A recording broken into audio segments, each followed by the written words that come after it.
Hello, Canucks fans, and welcome back to another episode of the Canucks Conversation, as well as live on YouTube Monday to Friday from 1 to about 1:45, normally 1:40 with quads, normally about 2:15 with my co-host here, as he likes to stay late, even though he doesn't get paid for it, which I'm sure I'll be hearing about now that I've mentioned that. Harman Dial joining me here. My name's Chris Faber. Thank you for tuning into another episode of the Canucks Conversation, live here on YouTube as well as on podcast. Our producer is Alex Allard, who should be mad at me, but he's just such a kind guy. He's not even mad today, even though I screwed up some audio stuff going into this. But we're here, Friday, lots to get into.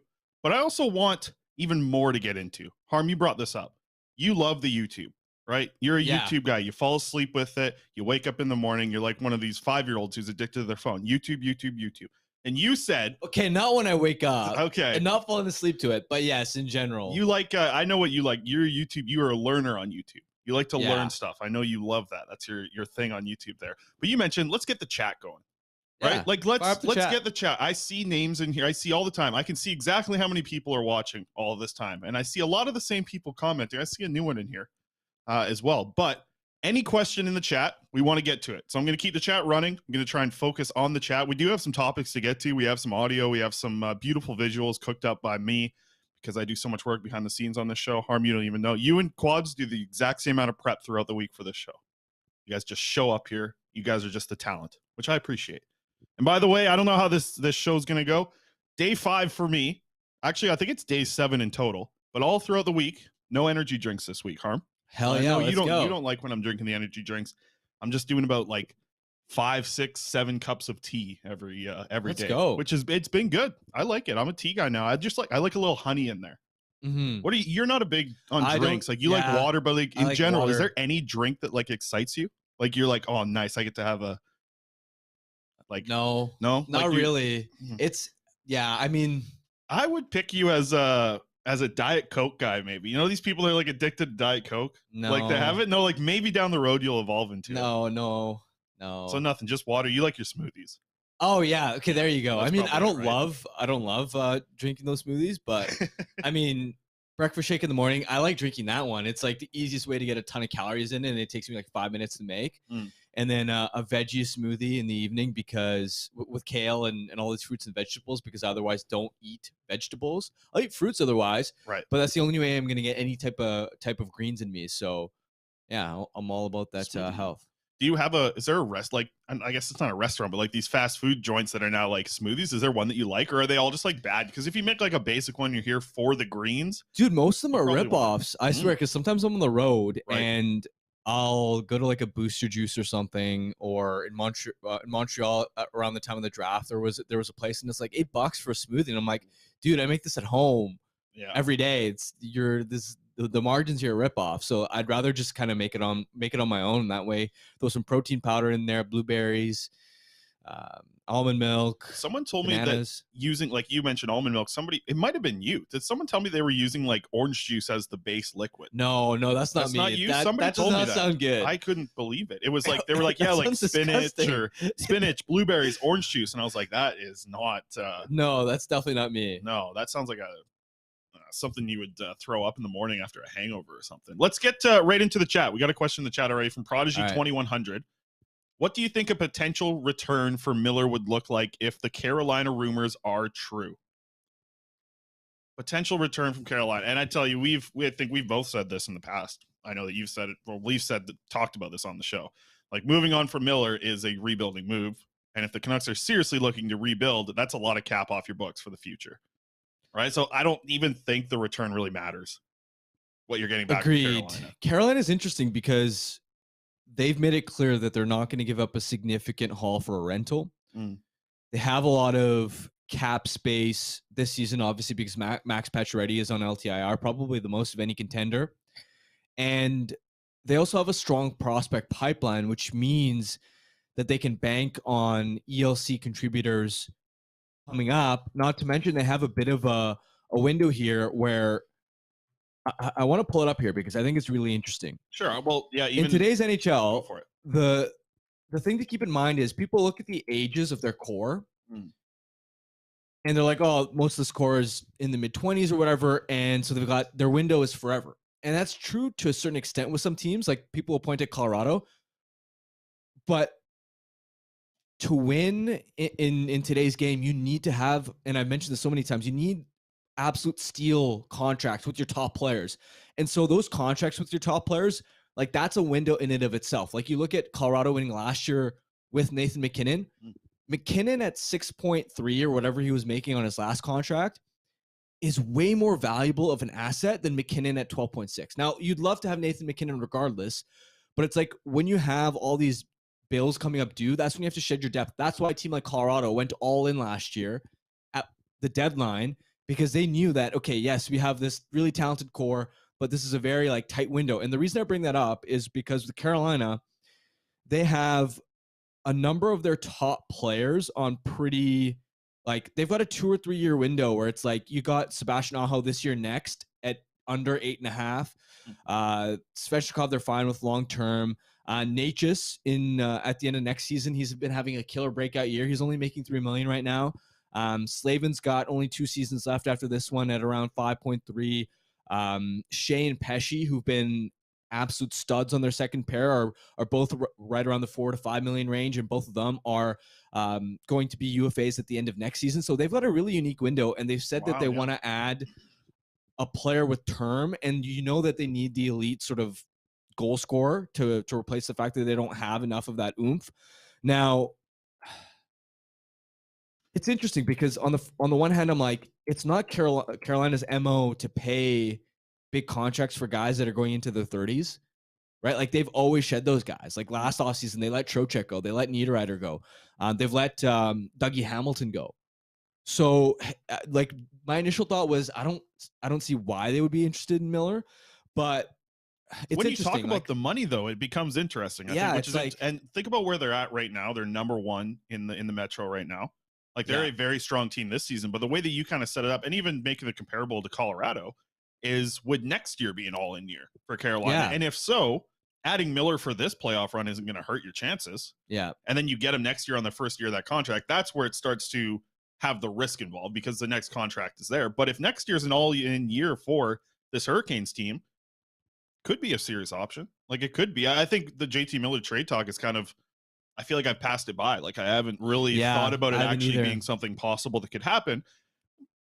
Situations that might present themselves like this do open the door anyways. Like Miller's probably plan B for them though, if they're considering him at all, right? Because Timo Meier makes way more sense for them than JT Miller, right? Because they'll essentially cost you the same amount on his extension, probably a bit more, like instead of 8, maybe like 8.5 or something, but he's only 26 and he's much better in terms of his, like, you don't have nearly as many defensive liability concerns. He's a 35, 40 goal scorer. And that's a bit more of a seamless fit under Rod Brindamore's system. But yeah, I think my initial thought was like, I was like, I don't know why Carolina would be interested when those reports first came up. But then the more I thought about it, I'm like, this is a unique window for them in the next like year or two. And they need an elite sort of goal scorer or some type of elite offensive threat, because the reason they've been eliminated in the last 2 playoffs is because they haven't scored enough. And the thing JT Miller is going to absolutely bring is strong play on the power play. He's done that his whole time here in Vancouver. And the power play let them down. Exactly. Spring, and that's why it could make sense. But Corey Anderson in the chat here has got another good point. That 2-year window that's kind of talked about here with Carolina, Corey says that screams Boeser, not Miller. Yeah. Which is another option. That's why, too. like, yeah. On the topic of Boeser, I wanted to throw this around just because, like, I've tried to think about it quite a bit, and like retaining money on Boeser for getting you a return is the right move, I think, because I still am not in the camp that this team's going to compete, even if you're holding on to like 50% of Boeser's contract. Like you have the next 2 years, but all I'm saying is it doesn't matter. Whatever percentage you are holding it, that money really shouldn't matter. If it's getting you a better asset, you absolutely need to do it and do whatever the team is willing. You know, do whatever you can retain for the team that's willing to make a good return back for Boeser. I think it doesn't matter about the money. I don't think it matters how much you're retaining there. I still wouldn't want to retain more than $1 million or $1.5 million, because if a team's asking me to retain half on Boeser, most of the reason you want to trade him is because of the cap flexibility. Yeah, the return is part of it, but the return would be basically using cap flexibility. That's sure, why, like, you are weaponizing the cap space at that point because you're upgrading. You could do that in other ways too, right? Like that, if that same money that you're retaining, you could use that to take on another team's like inefficient like contract. It's the same sort of premise, and so you kind of have to weigh like it would have to be a real premium in terms of the price that a team's paying for, in my opinion, the Canucks to be able to justify retaining half or something. I think I wouldn't mind the idea of, again, like retaining $1 million or a 1.5, but beyond that, I'm like, if you want, if I'm in the Canucks position, I'd be like, you want me to retain $2 million or more, or you're really gonna have to pay a lot for that. I think that's the way I'm looking at it. Is say it's a 3rd round pick and $1 million retained. Is $2 million retained enough to make it a 2nd round pick? Is that enough value? $1 million to upgrade from a 3rd to a 2nd? Because think about it. If it's a good team, you're going from pick 80 to pick 55.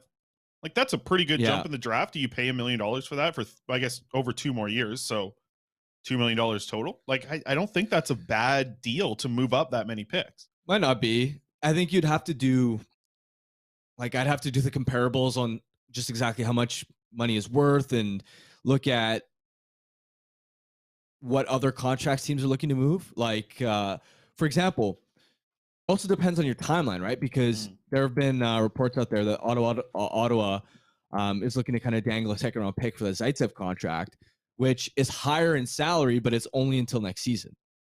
So it's like there's an opportunity cost of like those dollar retentions. I'm not saying you're wrong.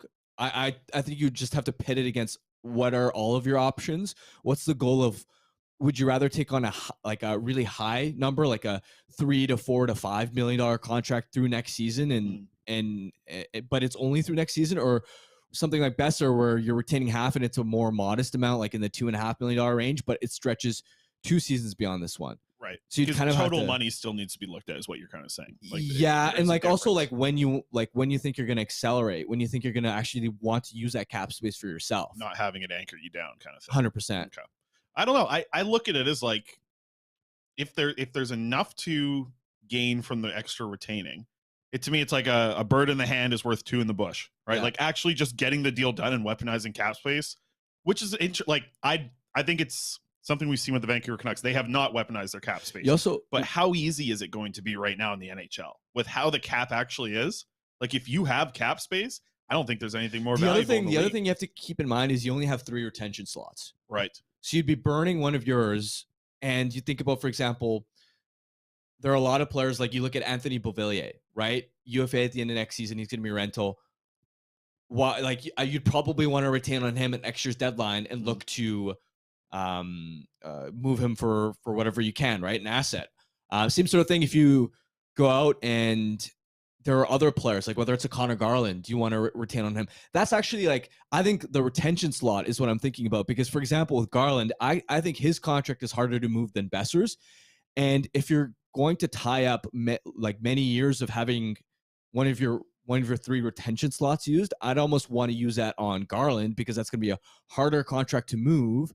And I'd prefer retaining a bit on him so that you don't have to then buy him out if you're Rutherford and Alvin. And then that way, like I'd be fine with a lesser return on Boeser because those same cap dollars you can use that to take on an inefficient contract. And then you're not burning up one of your retention slots. Another one of them, I went on a spiel there.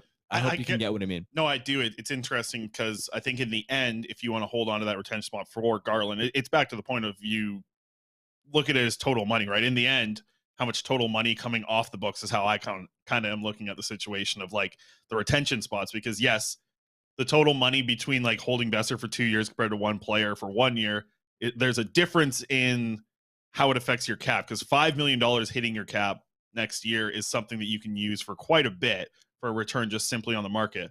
I don't know, because it's not like this is.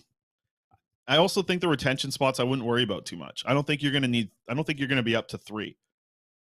Like if you're then also want to move Myers in the offseason? Sure, but in an actual rebuilding situation, like I'm trying to think, they don't have any retention on anybody right now. Horvat. Did they retain a bit? Right. On So Horvat to finish this season. Yeah.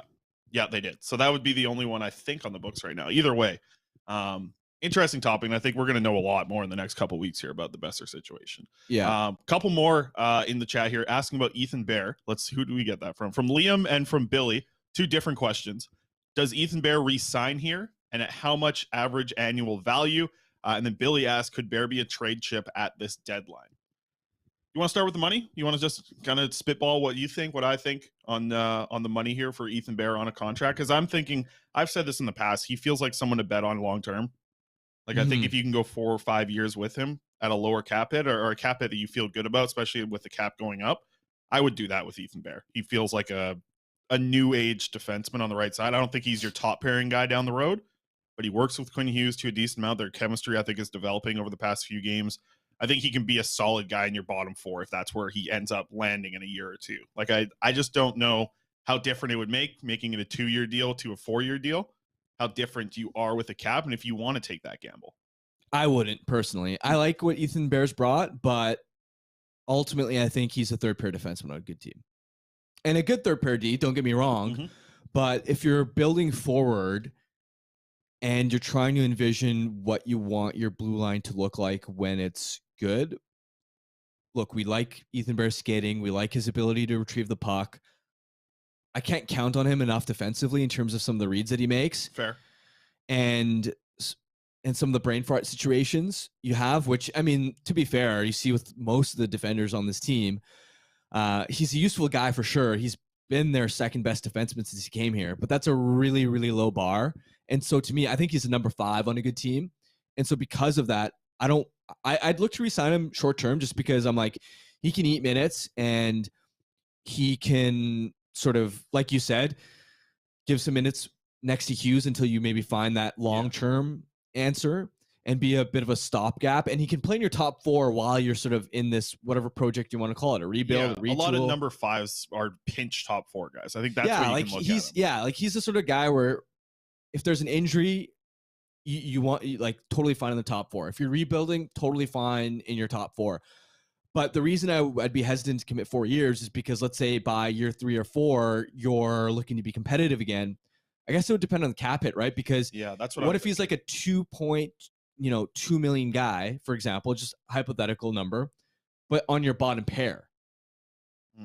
Whereas a smart team would probably look at that and go, I may not be able to get a player as good as Ethan Bear on my third pair, but could I get a player as good as Ethan Bear, like who's 80 to 90% of his value at like league minimum? Or what if I get a prospect and draft and develop that player? And so then I can use those dollars to allocate out elsewhere. You know what I mean? Like I'm just always wary of flexibility and like committing to guys who are able to play top 4 roles and top 6 or at least top 9 roles up front on when your team's actually good. I think the way that I'm looking at it, why a 4-year deal makes sense to me is it is the position of absolute premium in the league. And if he's your number 4 and is rounding out your top 4, because like the Canucks are going to have Quinn Hughes at lefty, it's a lot easier to find a lefty that I think you look at as more of kind of the leader of a second pairing. Yeah. Like Bear would just be the attachment on a second pairing. If you're getting a top 4 player or a guy who's on your second pairing, if you want to call it that, for the next 4 years, like I think a cap hit is something that you can see surplus value if he is playing up to that level. But you're right, if he ends up just being a third pairing guy, it's a very different story. And it's going to be, you hope that it's the story you're talking about of the Canucks are actually good and they have a top 4 that pushes Ethan Bear out of it. I don't know if that's happening in the next 4 years. I mean, I think it will. I think they have to improve the defense over the next 4 years. I just think you could get surplus value in a 4-year deal with Bear. If the money's, you're right, like 2.1, I was thinking to like 2.35-ish area. Yeah. I don't think that's a huge risk.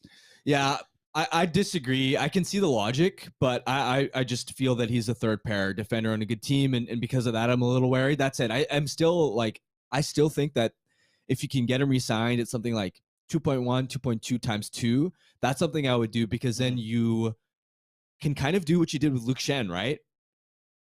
Luke Schenn may not be a top 4 defender on a good team. He isn't, to be quite frank, but the Canucks were able to play him a lot with Quinn Hughes.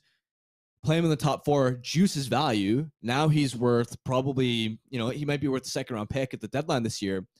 And like he's probably worth more on the trade market because of the spot that he's played in and because of the perception that's been created around him, as opposed to just his true sort of just like baseline level of talent and ability.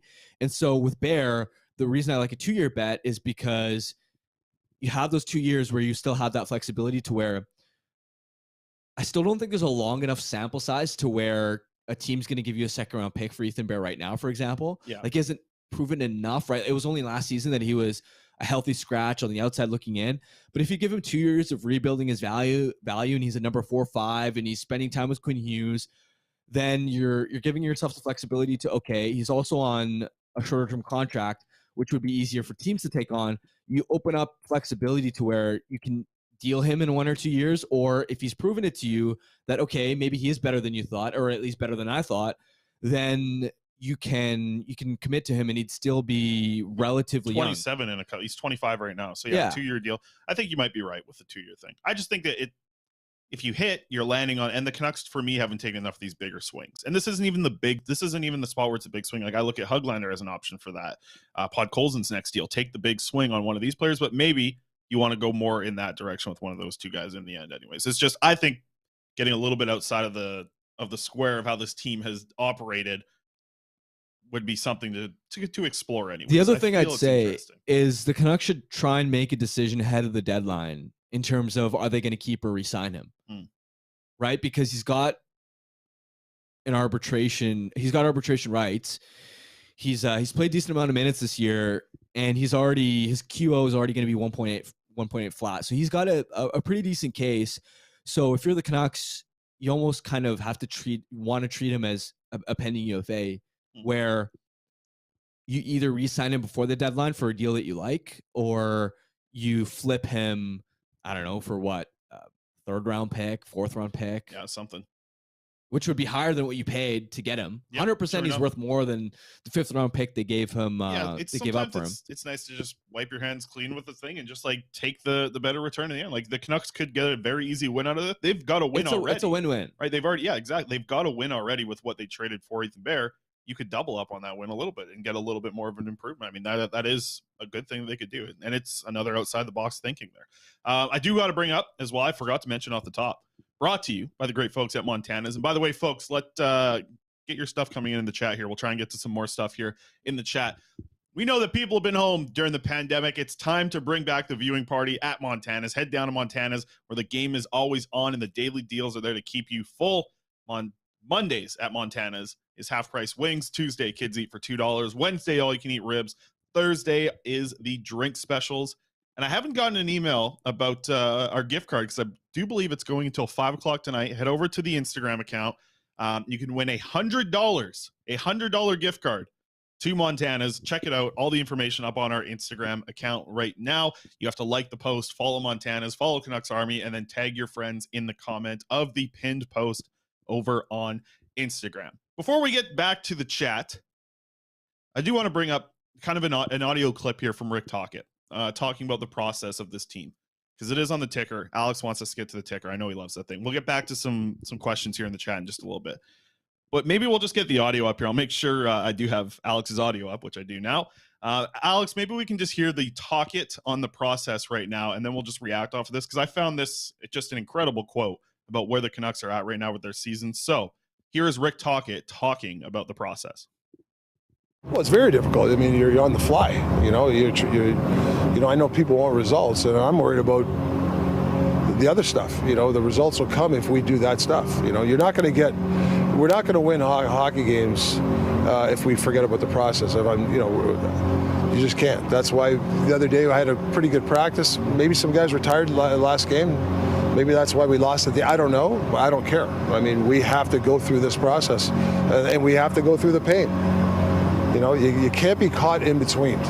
You'll never win. So we just got to make sure that we just keep chipping away.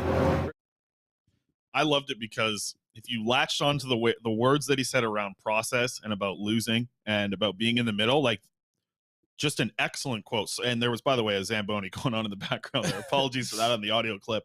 But this is exactly what you want to hear, right? Is this not exactly what we want to hear? Tank Commander Rick Tocchet. Let's go. We'd love to see it. I mean, it's the fact that he mentioned we don't want to be caught in between here. We might lose some games because of the process. We might not win all these games. Ownership needs to hear that message. Exactly. And it's the way that he talked about, like he spoke, we're not going to win playing like it's about changing the process of this team. It's bang on. I mean, it is things that you love to hear from somebody who's been following this team for years now and seeing how things have operated.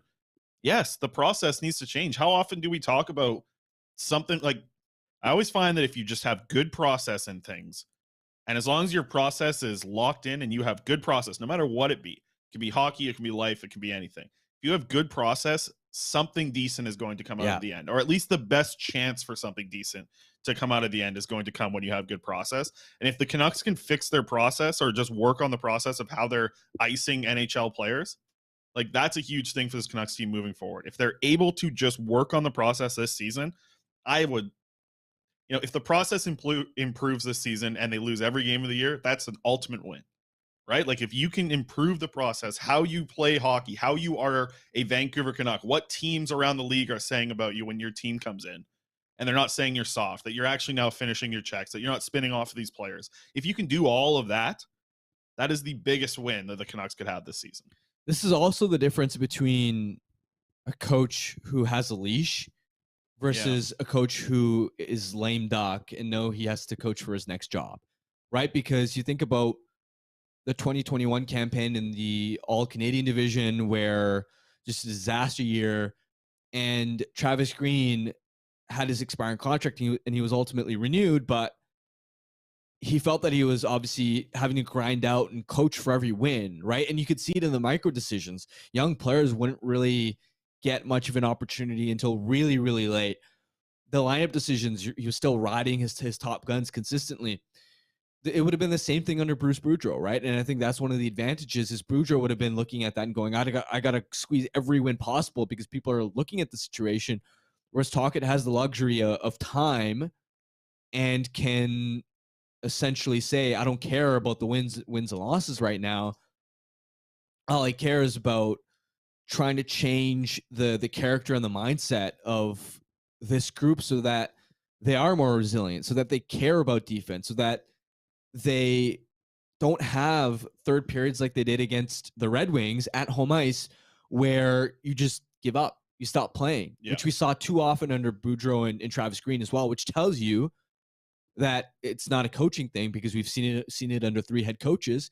It's about changing all of those things. And yeah, I don't think anybody in this market is going to be mad if he, for example, pushes these guys really, really hard in practice on days where normally they may have a day off and they're tired, and it makes it harder for them to win games. Nobody's going to care about that because it does two things. It like the primary is that Tocchet can change some of these practice habits and get guys to actually understand what it means to be committed to legitimately being dialed in and locked in every single day, and the idea that you can't ever take your foot off the gas while simultaneously you're putting yourself in a position to tank a bit. Yeah, and I mean, on top of the tanking situation with the process, we might as well bring up the Thatcher Demko setback as well, because from what we heard from Thatcher Demko just a couple days ago, that he was looking to back up against the Philadelphia Flyers. We have a tweet here from Irf Gafar talking about the Demko setback. Irf said, sounds like Thatcher Demko suffered a setback and tweaked something in practice on Thursday. I did see some video going around. I think JPAP might have had it out there. That didn't look like he was limping off the ice, but looked like he was shaking out that right leg. Irf says Canucks won't know full extent of injury for a few days, so very much doubt, just from the report here and what we kind of saw him leaving the ice early, probably won't see him backing up on Saturday like he was hoping for, because Demko said, hey, I'll, aiming to back up on Saturday if there's no setbacks. Yesterday we saw a setback. Yeah, it's too bad because I know for some people it's like, oh, great, like he's going to be out longer, which means we're more likely to lose games. And it's like, yeah, that's a consequence, but for the Canucks, this is your franchise goalie, right? Yeah, anytime he's going through health issues and there's a setback here, especially in the middle of a season where he hasn't been able to find traction, And if this ends up being a year that's written off, it creates a lot more uncertainty around him as a player, especially because goaltenders are so fickle, right? There's only a handful that you can count on to be sort of consistently elite year after year. And we've thought that Demko could be that type of rare goalie, right. Certainly has a talent and ability for it.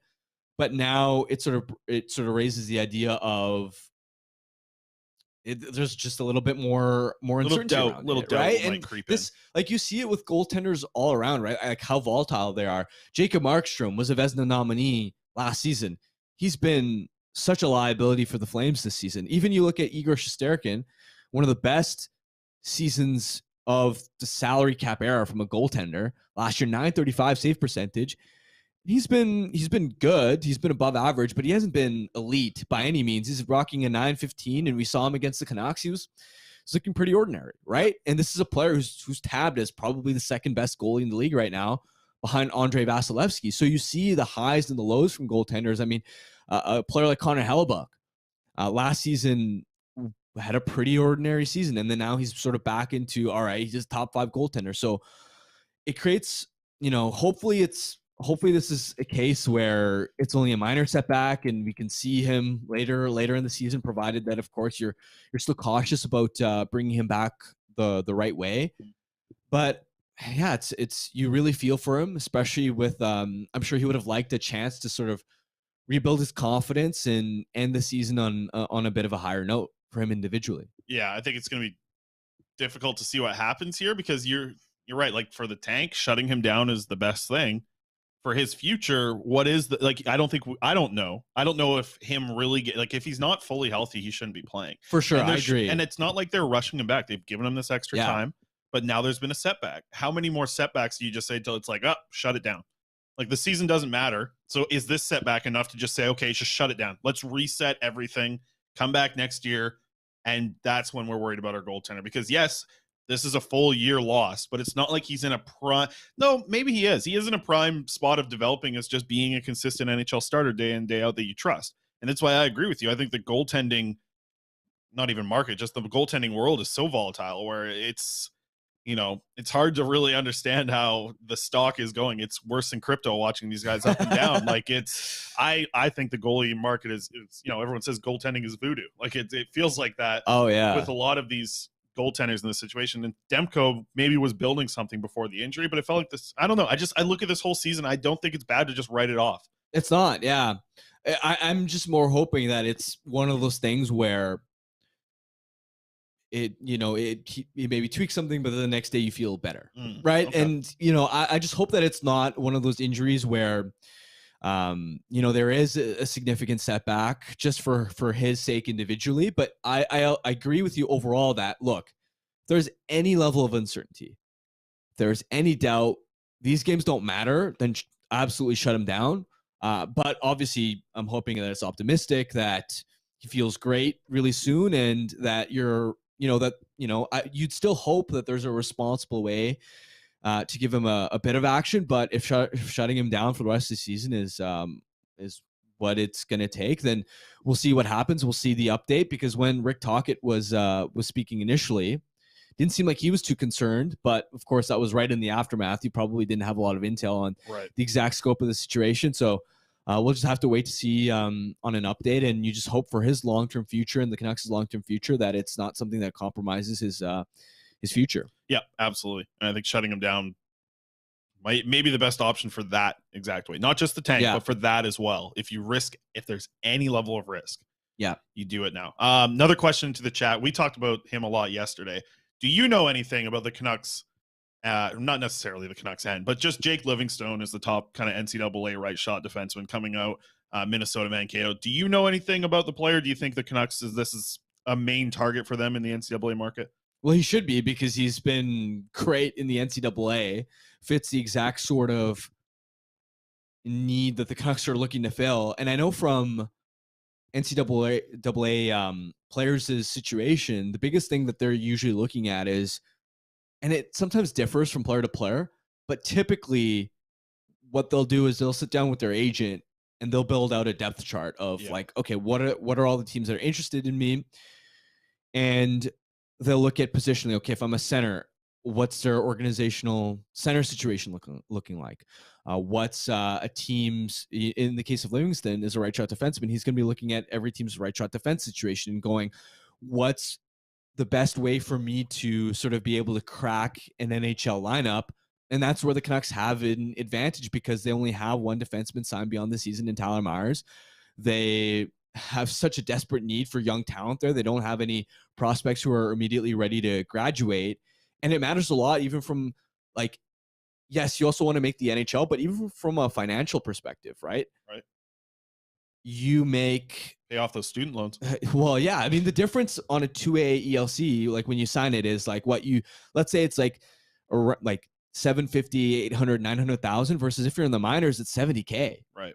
Right. Like that's like more than 10 times the salary difference. Right. So if I'm like, I can't speak to how he feels about Vancouver necessarily, but if I'm in Livingston's position, I'm trying to find the team with the worst right shot defense situation, because that's my ticket into making a crap load of money compared to what I would make in the AHL, and then sticking in the NHL and actually getting an opportunity to improve my skills. And that's where the Canucks should theoretically have an advantage. The thing that I heard from an agent recently was the way that a lot of these guys look out, and you mentioned the depth chart. What I've heard is a path. Like they show a path for their player, how he would be in the organization. If it goes well, he goes here. If it goes bad, it goes here. And that's kind of the way that I've heard it was kind of mentioned, like a path of what it is going into that organization, where you start that path. What happens if you do good? What happens if you do bad? So that's the kind of the situation that I heard anyways about these guys. Corey mentioned, BC kid, but Livingstone grew up a Flames fan, I believe. So Flames could use him as well. Yeah, he's a Creston kid, but could be a Flames prospect moving forward. We'll see. I know there's lots of teams in them. I'll tell you that. I want to bring up another name too, because I heard this name again around the Vancouver Canucks. NCAA prospect, right shot defenseman.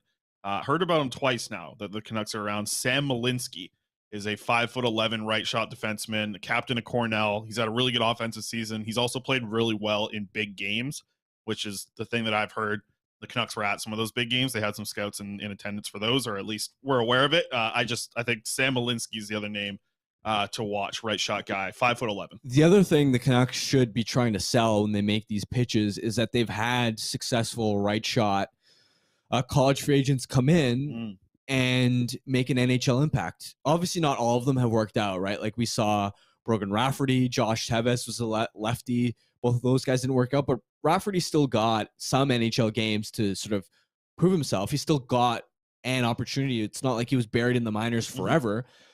And then in addition to that, Troy Stetcher worked out, and Chris Tanev, going back all the way to those Mike Gillis years. And neither one of Tanev or Stetcher were necessarily these extremely like high pedigree guys. Like both of them were undrafted. Yeah. So that's one thing as an organization where I'd be saying, look at these guys. They made it successfully through. Rafferty, he didn't make it, but he still got a few NHL games here or there to prove that, whether or not he could stick in an NHL lineup.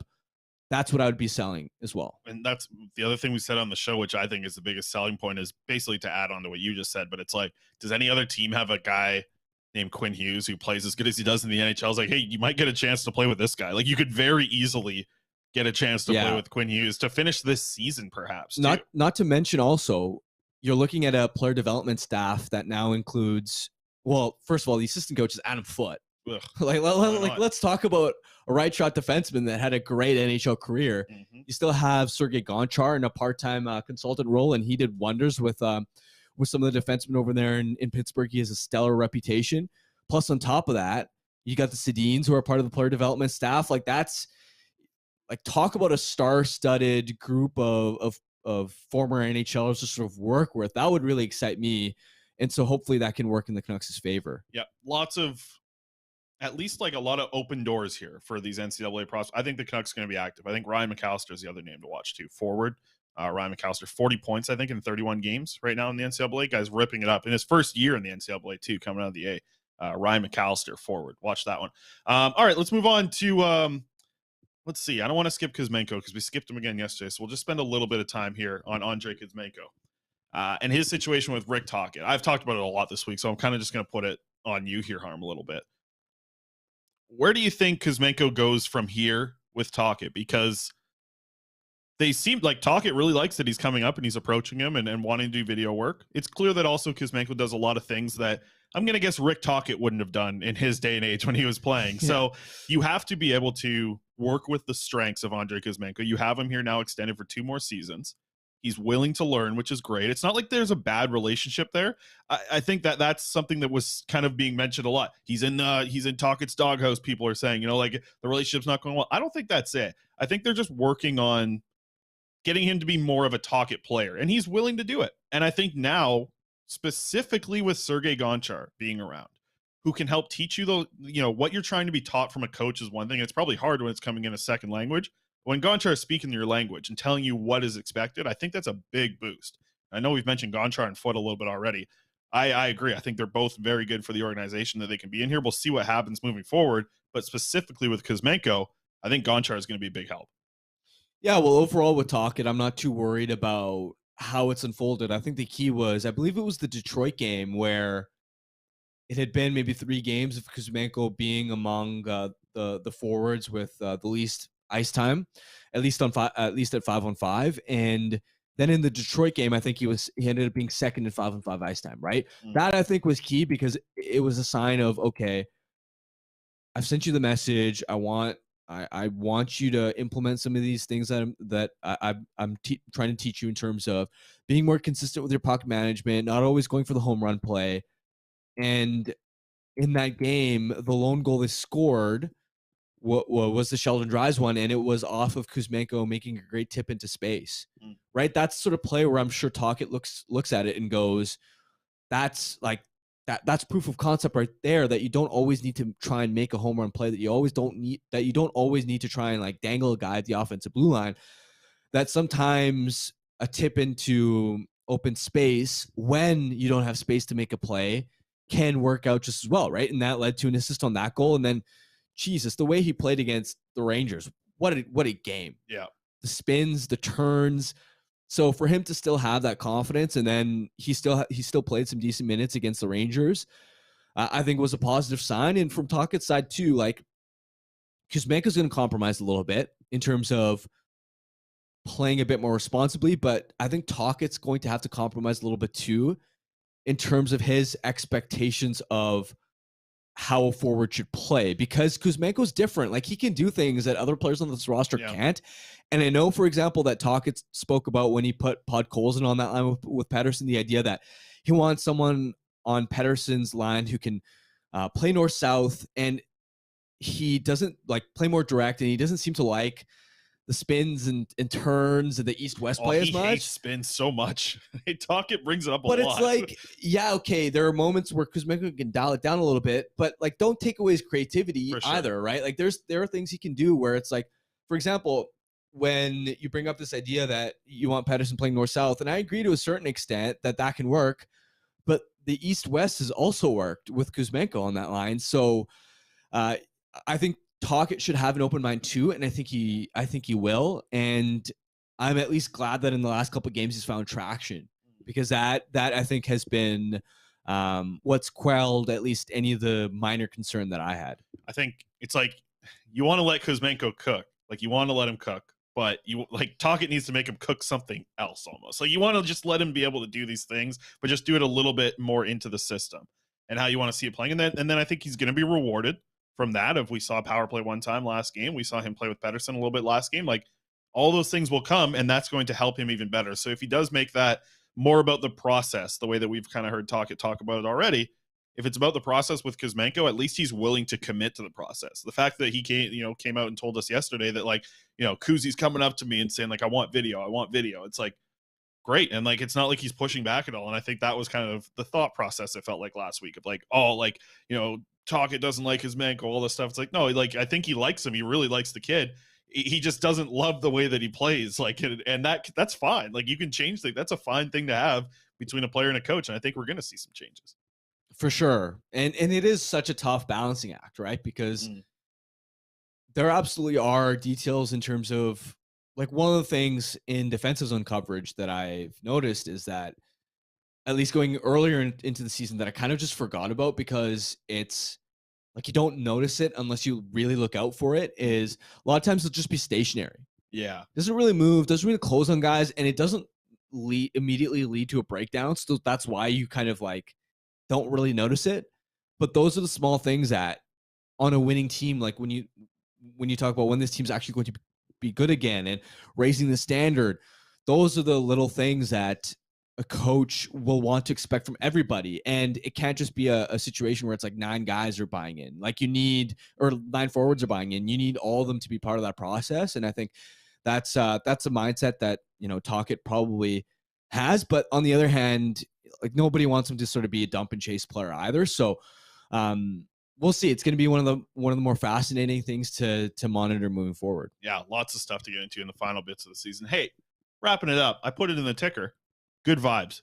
Feel like we had, good positive vibes today is what I want. Yeah. I put it in the ticker just in case things went south. There's our photo right there. Look at that. I just think good positive vibes. We overcame the orange juice and the smoothie thing. Yeah. Got past that early on, answered some questions in the chat, and overall good show. So we'll wrap it up at that point. Fridays with Harm, brought to you by the great folks over at Zephyr Epic. The folks out there, they're great. Put out a video on the Canucks Convo account kind of showing off the store a little bit. We love them over there. Promo code Hockey Season, all one word, capital H, capital S, Hockey Season. That'll get you 15% off, or sorry, $5 off your order and free shipping on everything over $50 Canada-wide, from Calgary to, what's another one with a C? Charlottetown. There we go. From Calgary to Charlottetown. I just said Charlotte. Nah, don't worry about it. I couldn't figure it out. I was trying to go out east too, so that's my geography's not good. No, mine not either. All I learned it from I used to prepare for the Zephyr Epic reads with great folks over there. Check them out. ZephyrEpic.com, ZEPHYR epic.com, and use our promo code Hockey Season. Got to use that. Harm, any plans for the weekend? Tomorrow after the game, probably gonna go out with some friends. Jeez, after the game. Well, yeah, they're you're so like, young. friends are back in town. Yeah. I'm like I wanted to meet up today on Friday, but it just didn't work out with the flights. And so how do you balance a going out fit with I gotta dress to a Canucks game fit? Like, because you're not gonna be suited up when you're going out with your friends, are you? I just wear like one of the dress shirts and then an overcoat. You like your overcoats, yeah? Like it still looks like very like business casual, so it probably looks too formal for. I haven't seen you in the leopard print coat in a long time either. That thing was that's very aggressive. Look only. It was. That's very aggressive. I don't think I'm gonna wear that tomorrow. Okay. I've been getting aggressive with the looks lately. Like doing the turtleneck and chain was one thing. Fun. I did a bow tie last week as well. Went with that pink bow tie there. Yeah, I've been getting a little bit aggressive. You got to keep something up. I don't wear full suits to games anymore. No? I just found that they're I get cold. Oh, okay. So I like to, sometimes I like to just like put a nice black sweater on, and then put the trench coat on. It's a nice trench coat, dress pants, dress shoes, and I'm like, this is formal enough. Good. No, I agree. I've been mixing up. The other day I just wore like. I'm in love with trench coats. I have too many. Yeah. How many you got? I got 3. 3. Okay, I got 3. And I'm looking to add. I just haven't been able to add because I'm trying to gain weight. You know what I want? I want a gray one. I feel like a light gray one kind of thing. Yeah. I don't see anybody with that. There are a lot of colors I want. Yeah. The dark maroon. Yeah, that's a good look. Maroon is a hot look. Anyways. Let's get to Betway. Our Betway bets of the day. Let's get it going here. We got some good ones today. No Canucks game, obviously, tonight. Tomorrow, they will face off against the Philadelphia Flyers. But tonight, we rocked with the LA Kings and the Anaheim Ducks. We got Kevin Fiala and Mason McTavish both to put up a point in this game. Plus 200 are the odds on that. A $10 bet can return you 30. Then you get that 30. You start saving up for your trench coat. Second bet of the day, LA Kings to win the game and Kevin Fiala to score 2 or more points in this game. So we're heavy on Fiala here on our Betway bets. A $10 bet's going to return you $37.50 on the Kings winning this game against the Ducks, and Fiala putting up 2 points for the Kings in that one. That wraps it up for our Betway bets of the day, and also wraps it up for our show here as well. Alex, another great week behind the board there. Appreciate you. Harm, good stuff on Friday. Wish you the best on the weekend. I'll be at the game on Saturday in the stands. My first game in the stands this season. Let's go. I think my first game in the stands this season. So I'm excited for that. My fiance's dad's in town. He's a big Flyers fan. So you'll see me sitting with a guy in a Flyers jersey. There you go. You should cheer for the Flyers, Team Tank. Yeah, no, let's go. This is a big one. This is a big one. It's a big one for this one. And then I think, what is it, 3 games against the Ducks in the remainder of the season? So another big, some big games coming up. Man, those head-to-head games are like huge, massive. You talk about it like when you're talking about a 4-point game in like the top of the standings. It's one thing, right? But when you talk about the bottom, it feels more. Like a point matters more. The Ducks, because initially I was looking at it and I was going, the Ducks are like 6 points back at the Canucks. I'm like, oh, that's like too much ground for them to make up. But with these head-to-head games, 3 games, not to mention now, like you don't even know about the status of Demko. Right. Like I don't want to get my hopes up too high. And damn it, San Jose lost again last night. They were 1 point back at the Canucks. This is going to be this is going to be such an exciting race. Yeah, I think the Canucks just need to keep trucking along. Don't let anything phase you. Just keep tanking along. Bag skating them. Like Tonkin's got the right idea. He should practice them every day for like 2 hours. Bring back the morning skates, but only it's just bag skates for like an hour and a half. Yeah, like that's what you have for your morning skate. Oh, they would tune him out probably pretty quick. Oh yeah. Word of the day today. Oh yeah, let's see it. Run it. Hit a reset here, Alex. Let's get one. I'll talk my way through it. All right, we got to reset. Let's run the Draft Lottery Simulator one time heading into the weekend. Come on, Alex. Give us some good vibes. Canucks stay at 5. I'll take it. That's honestly, fine. Not bad. I will take it. All right, we'll rock into the weekend on that. Good stuff, Alex. Word of the day today. I snuck it in there right at the very end because I forgot about it because it was such an easy word. This is the easiest word. I don't think I've had a 4-letter word for a word of the day before, but I snuck it in at the end there. Phase. Come on. Word of the day is they're getting sloppy. It's only February still. I already know that word. That's not a word I'm learning. Some good stuff on the weekend here. All right, Harm. Thank you for coming here. Everybody in the chat, thank you for coming, joining the show throughout the week. It's been a blast of a week. We are going to take Monday off for the holiday. Also, I'll be out in Abbotsford at 2 o'clock. So I got to leave here at like 1. Well, definitely much before 1 o'clock. So no show on Monday next week. We'll be back Tuesday to Friday. Harm, you're in on Wednesday next week. No quads on Wednesday. You're going to be here on Wednesday, so that's good. We'll wrap up the week. Taking midweek days off now too. Yeah, we'll see. We'll see what's happening here because Quads is getting his puppy.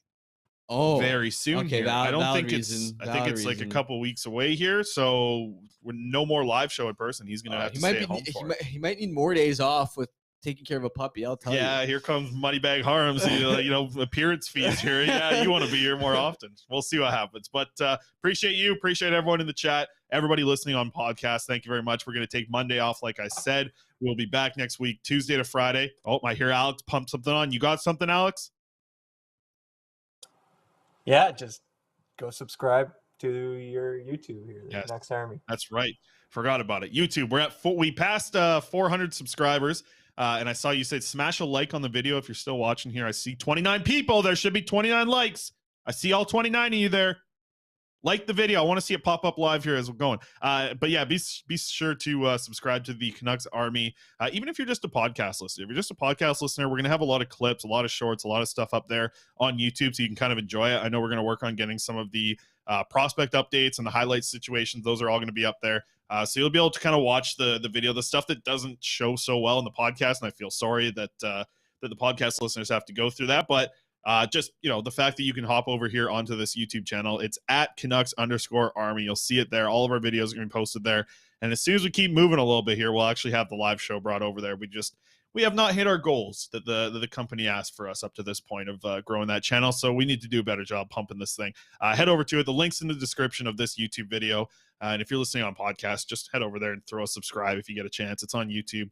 Canucks_Army is the name of the account, and it'll pop right up. All right, we'll wrap it up there. Thank you so much, everyone, for a great week. Went into a little bit of overtime here. I see Harm's already got his money in his eyes here, claiming some overtime. That wraps it up here for Harm and Dial. My name's Chris Faber, and Alex Allard, thank you for putting the show together, and everybody out there listening to the Canucks Conversation.